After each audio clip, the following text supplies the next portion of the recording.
안녕하십니까. 오직 누성형 하나만 20년 이상 연구하고 시술하는 이희문 성형외과 원장 이희문입니다. 저희 이희문 성형외과 TV는 그 어디서도 볼 수 없는 아주 많은 앞선 자료들을 바탕으로 여러분들께 눈 성형에 관한 속 시원하게 아주 모든 것을 설명드리고 있습니다. 이분은 수술 전 수술 후 타병원수 받고 쌍꺼풀 라인이 풀려서 왔습니다. 자, 이 풀려서 오신 분이 저에게 고민이 많아서 저는 이것 때문에 정말 2년간 우울증에 빠졌습니다. 어떻게 좀 해주세요 라고 얘기했을 때 저는 이 환자에게 제대로 된 수술을 해줘야 됩니다. 그렇게 함으로써 수술 계약이 이루어지고 또 환자는 저한테 큰 기대를 합니다. 그런 상황이 됐는데 제가 한번 외람된 말씀을 드리자면, 제가 이번에 친구들, 대학교 동창들은 전부 의사들입니다. 왜냐하면 제 동창들은 전부 의과대학 시절의 동창이니까요. 그래서 지방에 놀러 갔다 왔습니다. 5명이서 지방에 이렇게 친구들, 친한 친구들끼리 놀러 간다는 건 상당히 즐거운 일인데요. 근데 친구들이 그 과가 다 달라요. 저는 성형외과지만 내과 하는 친구도 있고 이비인후과, 그 다음에 또 정형외과 의사가 있습니다. 그렇지만 다들 얘기를 들어보면 나름대로 힘이 들어요. 의사가 이렇게 정신노동이라고 생각하시는 분도 많지만 정신노동 치고는 상당히 어느 정도 스트레스가 가해지는 그런 직업입니다. 물론 사람의 생명을 살린다는 굉장한 그런 성스럽고 그리고 그 의미 있는 직업이긴 하지만 한편으로 그 때문에 스트레스를 받는 거죠. 내과 의사는 왜 스트레스를 받냐면 계속 설명을 해줘야 됩니다. 어떤 환자거든 그 환자가 알아들을 수 있도록 설명을 계속 해주다 보면 말을 많이 하게 되죠. 그래서 피곤하다고 합니다. 이비인후과 의사가 있는데 그 친구는 계속 조그만 데를 들여봐야 돼요. 코하고 귀를 들여다보니까 계속 작은 데를 그 과학기계를 이용해서 들여다보면 그것 때문에 피곤하다고 합니다. 물론 환자도 많이 보죠.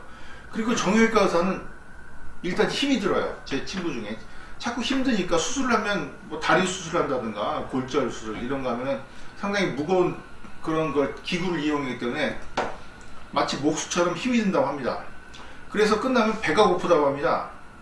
그 힘이 드니까요. 에너지 소모가 되는 거죠. 신경외과 의사 같은 경우는 그 죽고 사는 문제가 많이 걸려 있습니다. 뇌 수술을 한다 그러면. 그래서 그것 때문에 긴 시간 수술하면 스트레스를 많이 받는다고 합니다. 그래서 맥주 한 잔 땡겨진다고 합니다.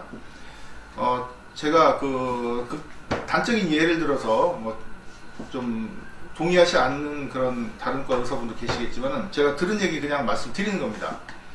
성형외과 의사는 어떠냐? 저는 성형수술은 마치 검투사와 같다, 그런 말씀을 드리고 싶습니다. 그 환자분을 더 미를 개선시켜 주는데 왜 검투사냐 이렇게 물어보시는 분이 있겠지만은 만약에 이분이 저한테 이런 실망스러운 결과를 가지고 저를 찾아왔을 때는 이분은 만족을 시켜드려야 됩니다. 틀림없이 만족을 시켜드려야 됩니다. 또 실망을 하면 안 되죠. 그래서 어떻게든지 꼭 만족시켜야 된다, 그런 의미에서 제가 검투사라는 표현을 썼는데요. 적절한지는 저도 잘 모르겠습니다. 자, 오늘 이렇게 여담을 말씀드렸고요. 이분이 저를 찾아오게 된 이유는 아까 말씀드린 대로 라인이 풀렸습니다. 수술한 다음에 안 풀리게 교정을 했죠. 근데 풀리는 문제는 사실 성형외과 의사들도 저도 완전히 모릅니다. 분명히 수술이 잘 되는 것 같은데 풀리는 경우가 있어요. 물론 이제 매몰법 수술이라든가 그런 경우에는 좀 잘 풀리는 경향이 있죠. 그렇지만 절개를 해도 풀릴 수가 있습니다. 원인이 무엇인가? 90%는 알아도 10%는 모르는 것입니다. 되게 많은 원인들이 절개선 자체, 이 부분이 절개선이죠. 지금 겉으로 노출되어 있는데요. 이 부분이 그 눈뜨는 근막에 연결을 시켜줘서 약간의 유격이 있어야 되는데 그게 없으면 풀어지기도 합니다. 그 부분을 제대로 해준다는 거. 좀 말씀이 어렵죠. 또 하나는 이 절개선 자체가 비유성 발원으로 쪼그라듭니다. 그러면서 풀리는 경우가 있습니다. 그런 경우에는 두 번째 수술할 때는 상당히 세심하게 수술을 해야 됩니다. 왜냐하면 또 비유성 발원이 생길 수 있거든요. 그래서 제가 요즘은 비유성 발원이 생기는 것이 어느 정도 확인이 되면 줄기세포, 그러니까 그 혈액 줄기세포 시술을 제가 합니다. 줄기세포를 확대한 사진을 보여드리고 있는데요. 줄기세포의 현미경 사진입니다.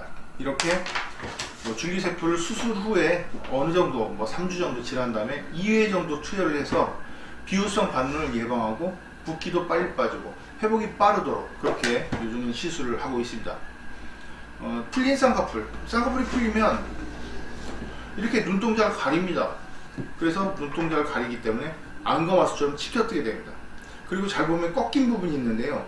이 꺾인 부분은 이거는 그냥 풀린 것만 원인이 아니고 눈 자체가 살짝 기울어지는 경우가 있습니다. 수술할 때 이렇게 눈매를 제대로 맞춰서 둥글게 교정한 사례입니다. 이렇게 풀린 분들도 자주 뵙니다. 그래서 이렇게 원인에 따라서 교정 방법이 좀 달라질 수 있는데 이분 같은 경우는 비후성 반응이 좀 남기 때문에 더 잘 풀리는 그런 경향이 있었습니다. 자, 오늘은 이렇게 풀린 쌍꺼풀 과연 어떻게 교정할 것인가에 대해서 설명드렸습니다. 끝까지 시청해 주셔서 감사합니다.